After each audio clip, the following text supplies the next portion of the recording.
Woke up today, feeling brand new, nothing in my way. Sun gon' shine, yeah, it's here to stay. And I'm gonna say what I need to say. Hey, I'm feeling free. Everybody watch, I'm doing me. Go ahead, look, cause you gon' see that I'm exactly where I'm supposed to be. I'm in my zone. Everybody watch, you gon' see. Everybody, I'm doing me. Yeah, I'm in my zone. Everybody watch, you gon' see. Everybody, I'm doing me. I'm in my zone.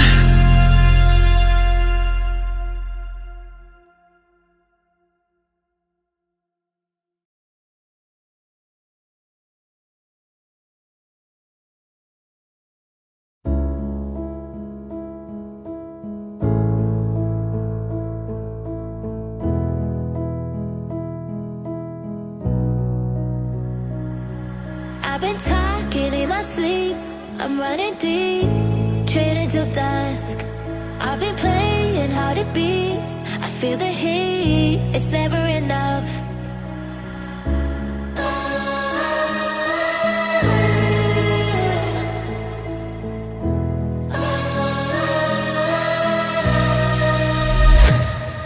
I was waiting till the sky had fallen, had my back till I could hear my calling.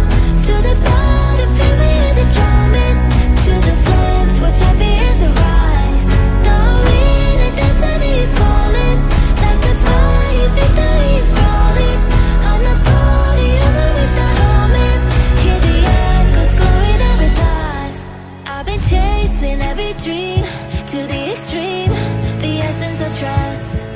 I've been reaching for the stars, raising bars in the name of the just.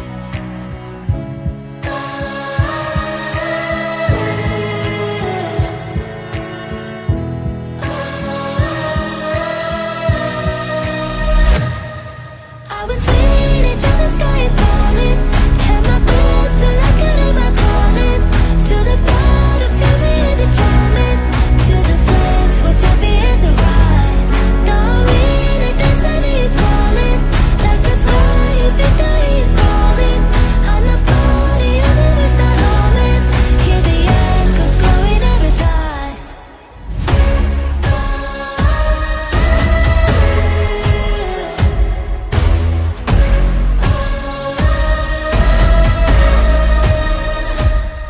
I was waiting till the sky had fallen, had my back till I could hear my calling. To the battlefield, we hear the drumming. To the flames, we're champions to rise. The arena, destiny is calling. Like the fire, victory is rolling. On the podium, when we start humming, hear the echoes, glory never dies.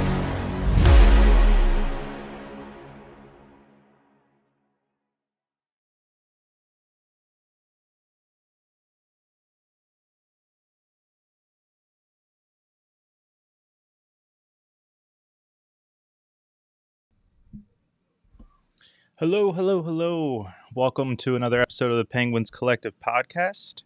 I am riding solo tonight, as you can tell. Louie has another beer league hockey game that he is at.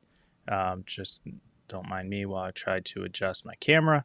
But let's do some housekeeping while everyone funnels in to the chat. This episode and every episode is brought to you by Rogue Energy.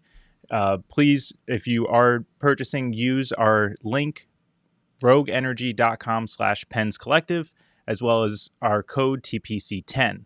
However, they do have a sale going on right now, a BOGO 50 tub situation. So you buy one tub, you get the second one 50% off.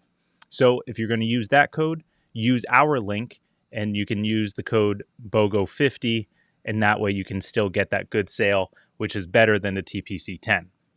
So just wanted to put that out there. Also, our episodes are brought to you by Louie. If there is any type of memorabilia, shirt, advertising that you need for your business, church, school, sports team, whatever it is, they can hook you up. Quick turnaround time, on staff, graphic designers, and just easy customer service. And then for that, you go to Louie.com. You can let them know that the Penguins Collective sent you, and they will take great care of you, I promise. So with that, we're going to get into the episode. The Chicago Blackhawks, I almost said the Columbus Blue Jackets. Chicago Blackhawks beat the Penguins 3-1, back-to-back night for the Penguins. But with that, we're going to get into it. Welcome to the show. It's Crosby. Crosby on Kunitz and shot. Penguins win it! Buckle up, baby. Are you kidding me? We're a collective.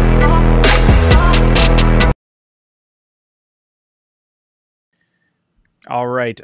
Officially, welcome to the Penguins Collective podcast.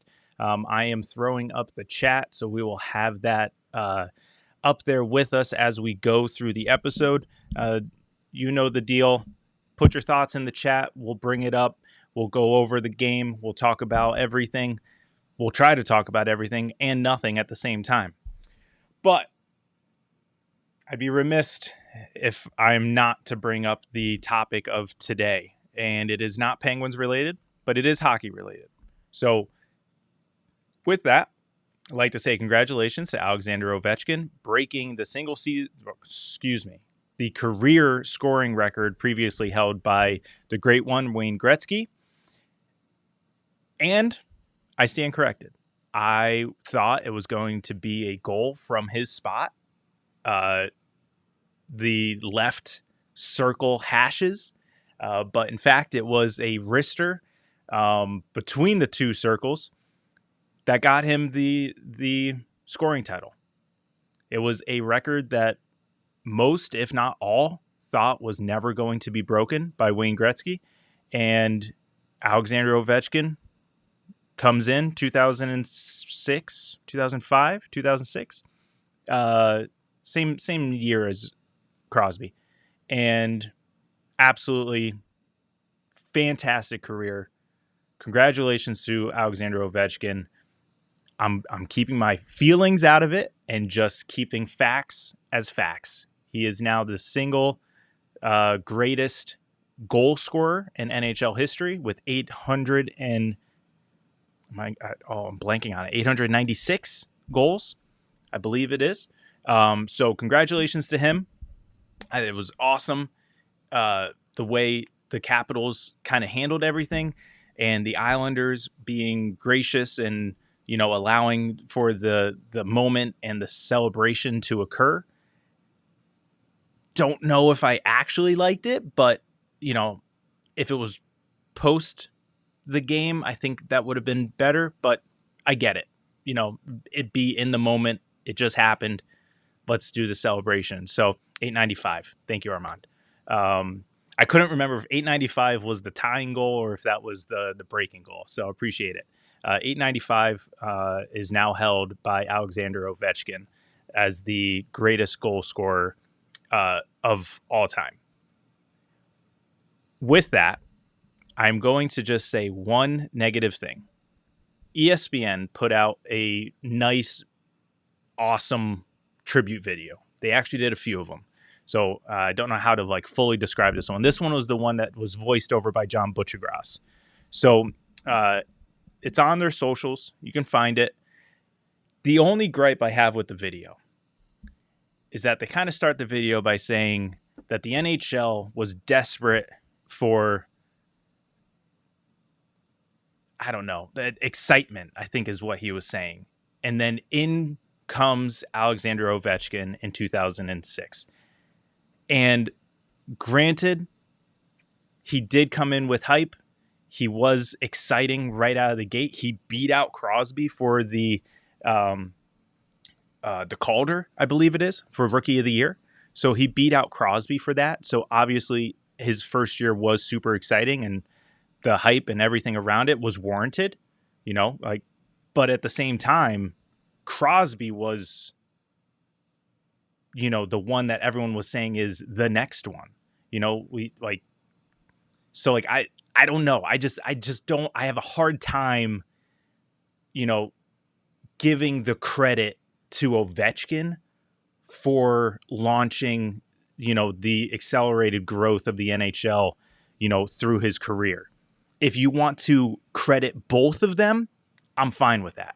And I understand that's hard to do in an appreciation video to Ovechkin for passing this almost impossible record.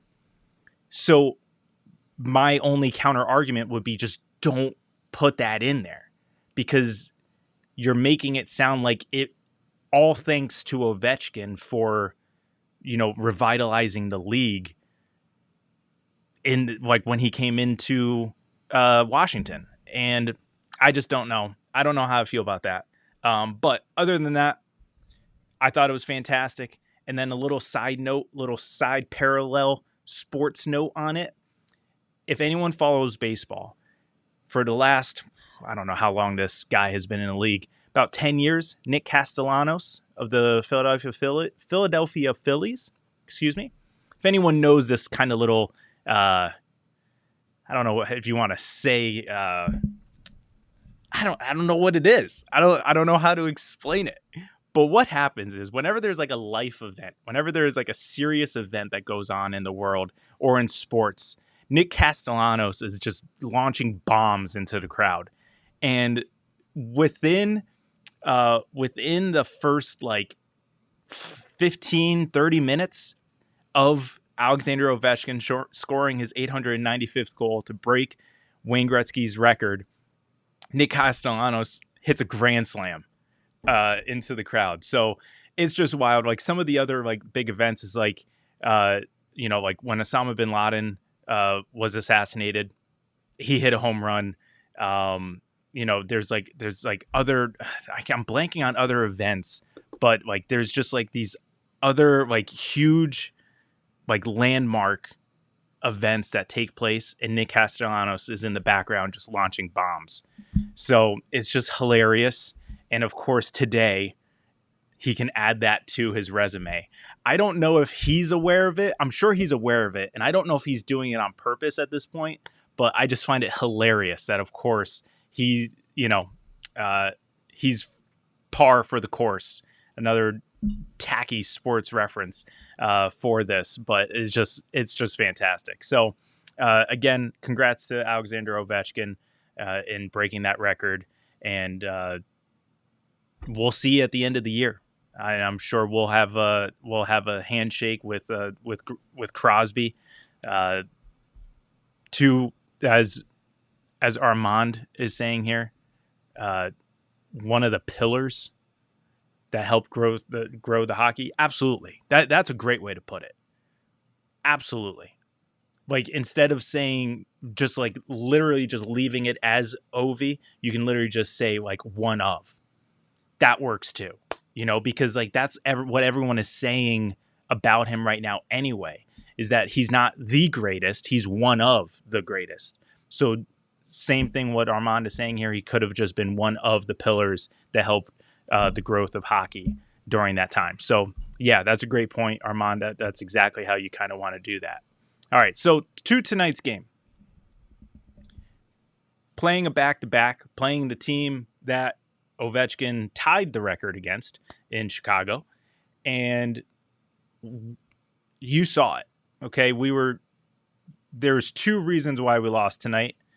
I think solely. One, back-to-back, and two, we regressed back to the Penguins that we've been all year.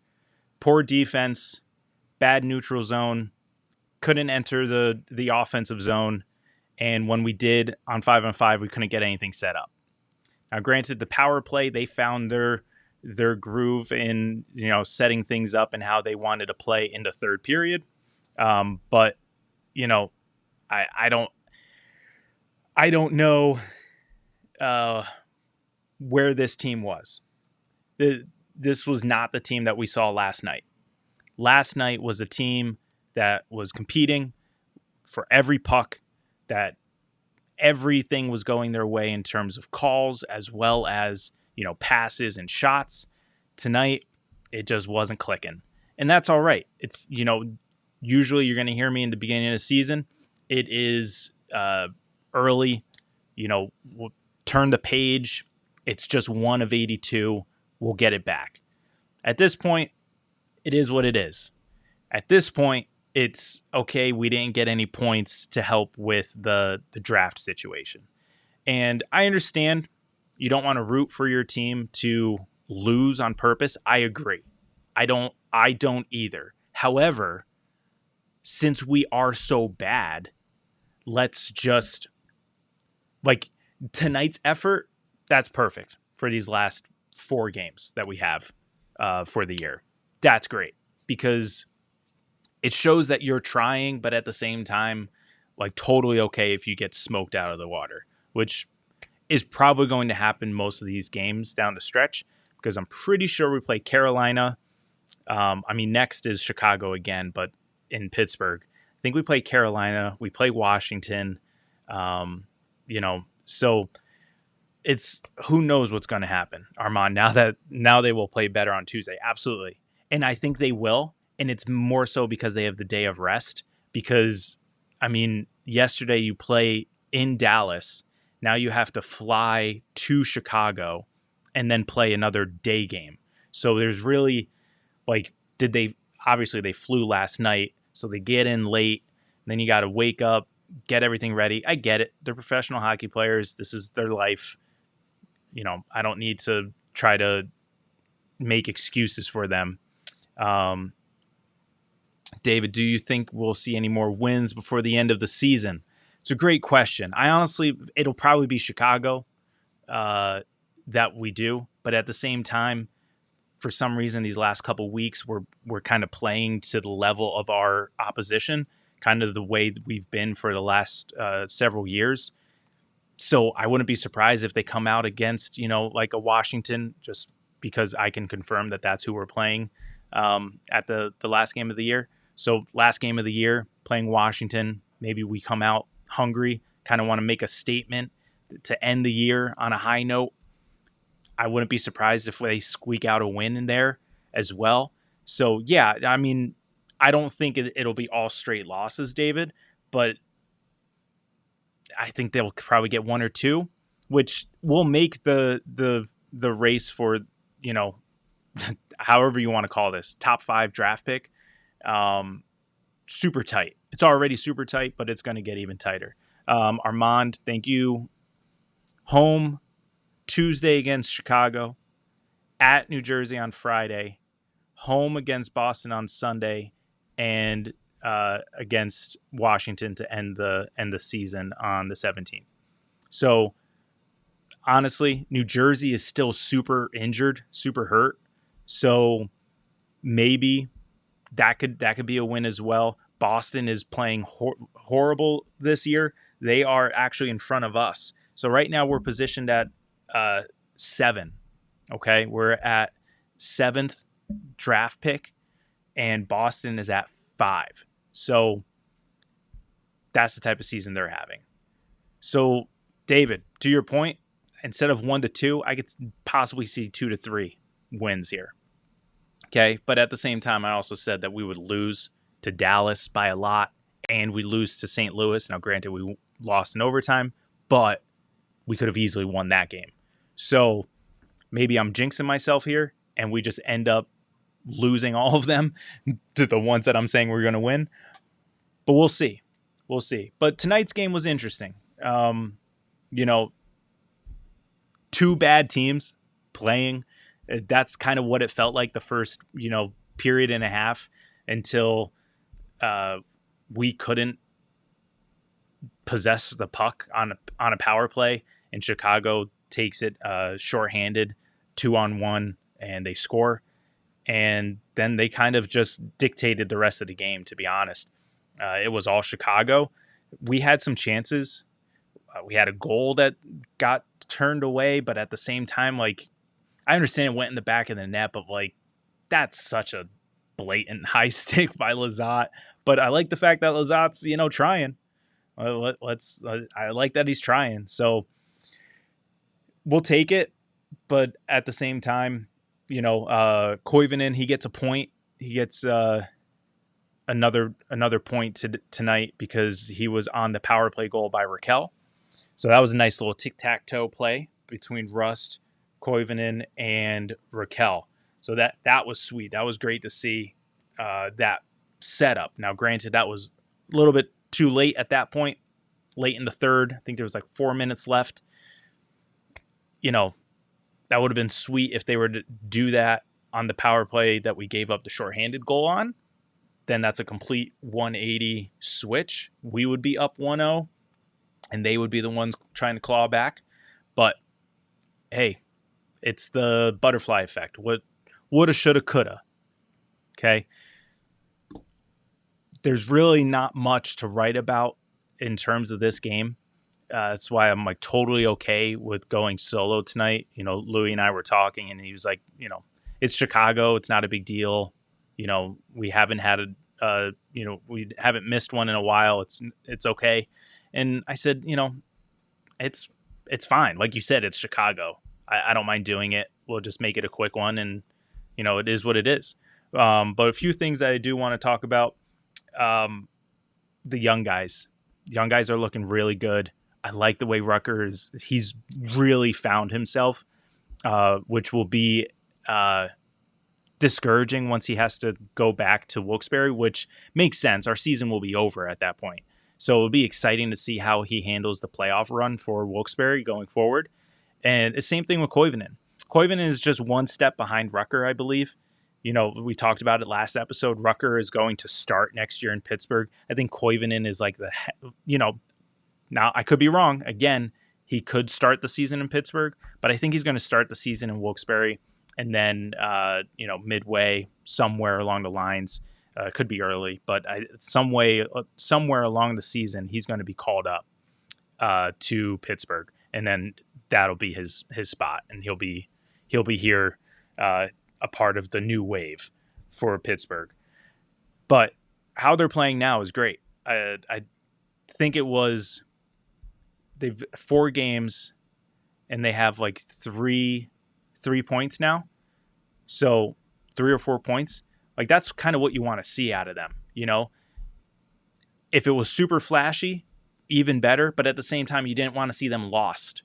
Like that's what I was trying to say last episode. Like you didn't want to see them lost, constantly turning over the puck, not knowing where to be, just not playing well.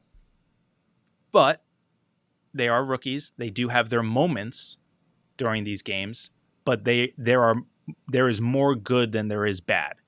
And that's what you like to see with these young guys. David maneuvering by Rust, trying to recreate his goal from last game. Yeah, 100%. He's been trying that way more often than he has all year. Now, granted, that is like his move. He does do that. Like he's done that as long as I've been following the Penguins through like the podcast, been noticing it, but it's been more frequent year after year. And like once we lost Gensel last year, he kind of just, this is his thing. He's like kind of just doing it all the time now.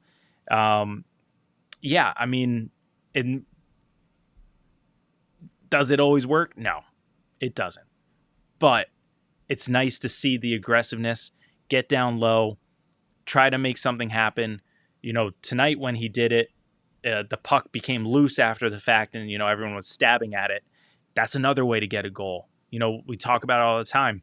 It's not always going to be these awesome, redirects or top shelf wristers that get the goals. It's going to be the dirty, in front, loose puck. Can you find the back of the net? And that situation is like the epitome of the last 2 years of the Penguins. Puck is loose somewhere underneath Spencer Knight, and we just can't bury it.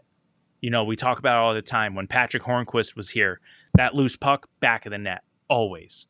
So it's hard trying to find that same situation. It's hard to recreate greatness, honestly. That's why, like, Crosby, Ovechkin, these guys are so, alien-like, because it's impossible to recreate greatness night in and night out. And that's what made this chase for Ovechkin so exciting, because he was literally scoring every game. It was crazy. Like all season, he's been scoring like practically every game. So with Rust, I don't expect him to recreate greatness every game. And obviously everyone tries to, and which is why he scored that way last night. He's going to try again tonight. Don't blame him one bit for doing that. I encourage it.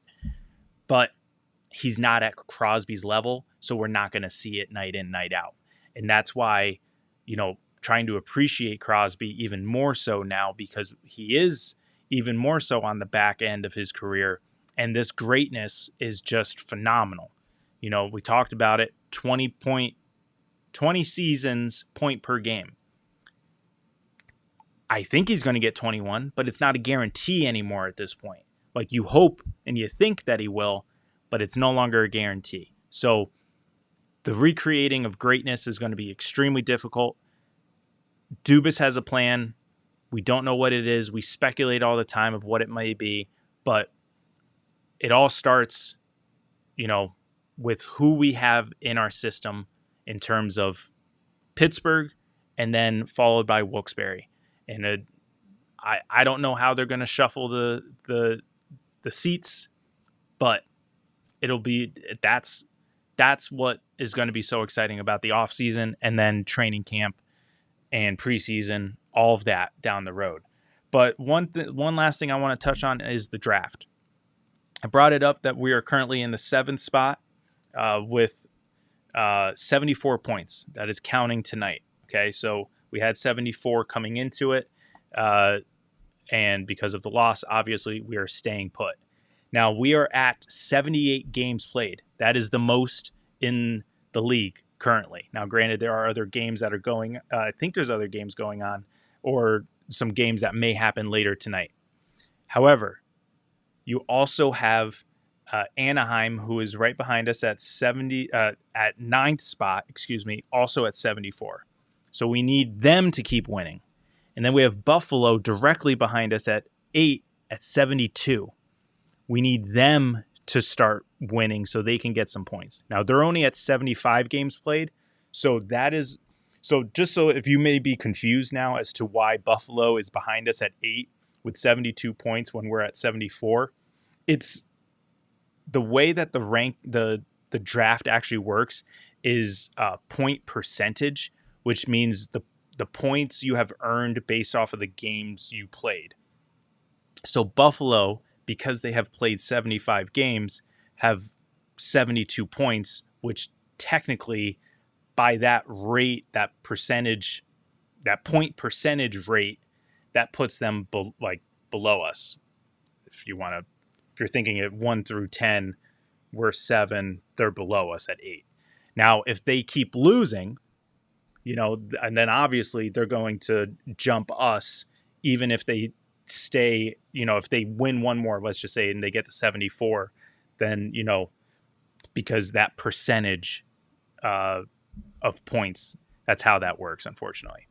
But they're on a 3-game win streak. They're playing hot, so maybe they do keep the winning streak going and keep climbing that way. But also right in front of us in 6th is Seattle at 72. So same situation. They're at 77 games played. However, if they start winning, all right, now we can leapfrog them, and now we're closer to top 5.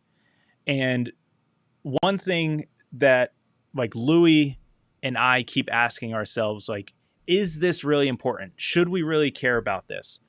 And the only reason why is that I'm trying to care about it is because this draft is a little bit different. In most drafts, I shouldn't say most drafts, in the last few drafts, we've had one guy be the guy. Celebrini last year, Bedard the year before. This year, there's no the guy, but there's a handful, about 5. So it's if you can get into the top 5, that would be huge. So that's why I kind of care. We're not going to be first. That's obvious. But the closer we get to 5, maybe someone in the top 5 doesn't take one of those guys because they don't think they're top 5 worthy, and they fall outside and boom, land to Pittsburgh, and that would work. So that's kind of why. Now, outside of, those 5, I think there's 7, but like based off of like the NHL guys who actually study the film, actually know who these prospects are and their talent and how it relates to the NHL, they think there's like 5. So, all right, so let's go with that number. We're at 7 now. If Boston beats us on next week, a week from today, that changes things because they're at 71 and they're at the 5th spot. Obviously, we need Seattle to win as well, but it's not out of the realm of possibility for us to squeak into the top 5. Again, I don't want us to tank on purpose. I don't want us to lose just to lose. But if we're going to lose these games, let's have these other teams win and let's just have it to our benefit. Not a bad gig. Now, we talked about it last episode. The other aspect, the other swing of it is the New York Rangers. We do kind of possess their first round pick. It's weird though. If they finish in the top 13 picks, so like where they finish in the draft, if they have a top 13 pick, it stays in New York this year. And then we would get their 2026 draft pick, no conditions.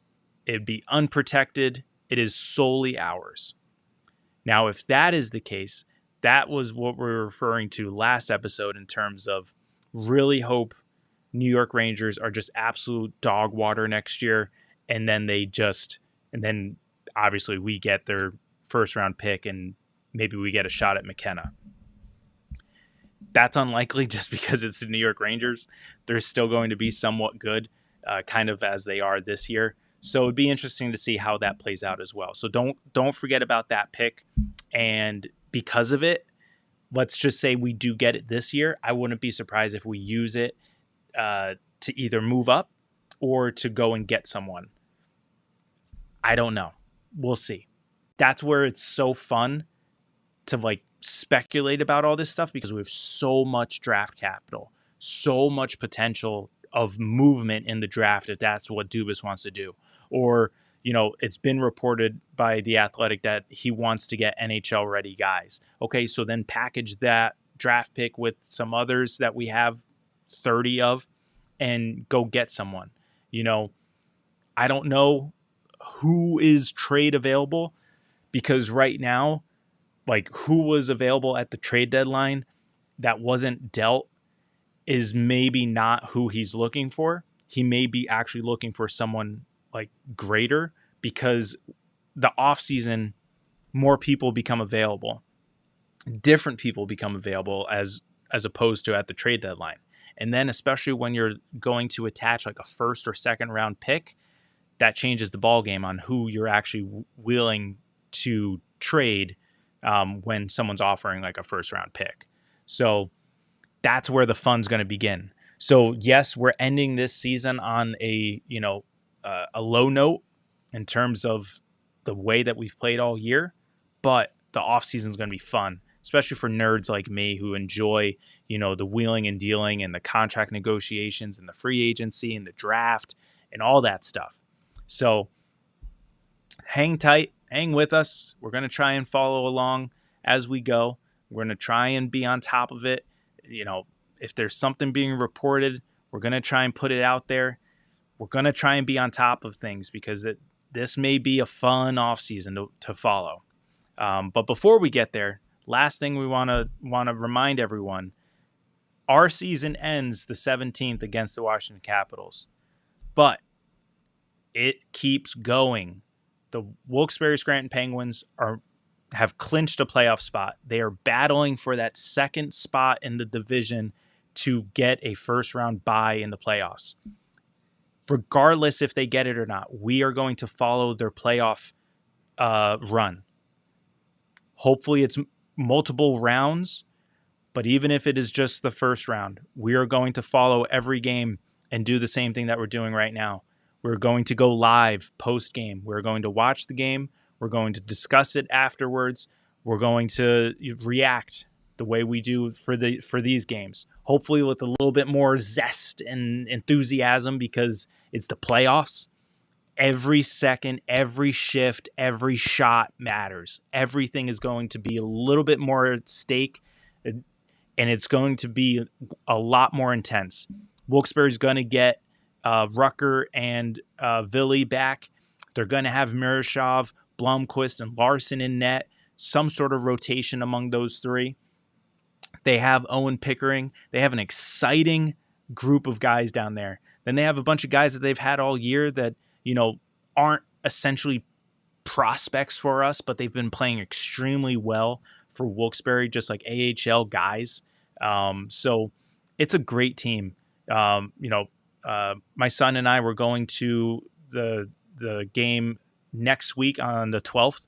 So super excited for that, to see how they're playing down the stretch. But yeah, they're in that battle for that second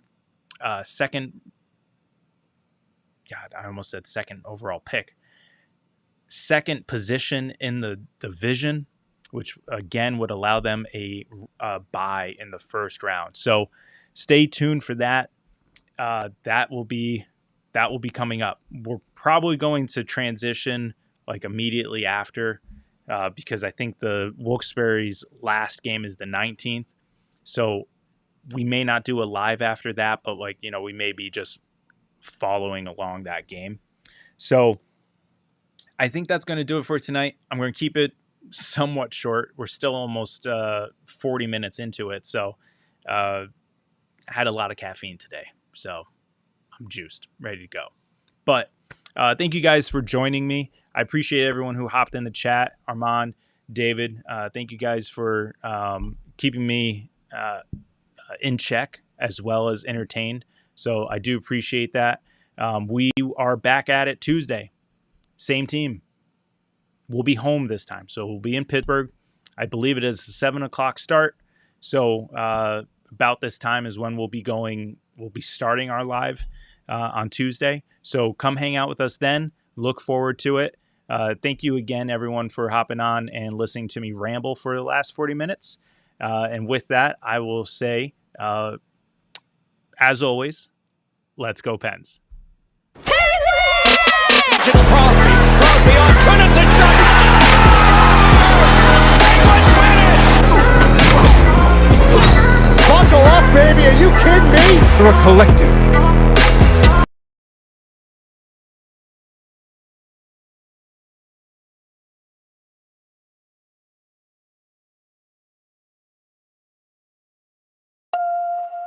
I'm in my zone.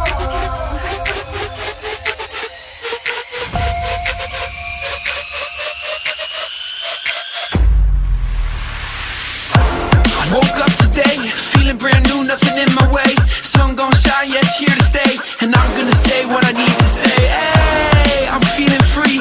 Everybody watch, I'm doing me. Go ahead and look, cause you gon' see that I'm exactly where I'm supposed to be. I'm doing me, yeah, just doing me. I'm doing me, yeah, I'm doing me. I'm doing me, yeah, just doing me. I'm doing me. I'm doing me.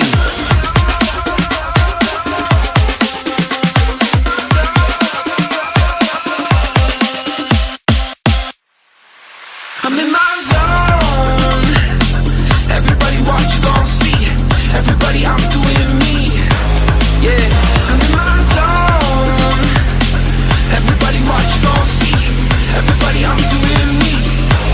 Yeah. I'm in my zone.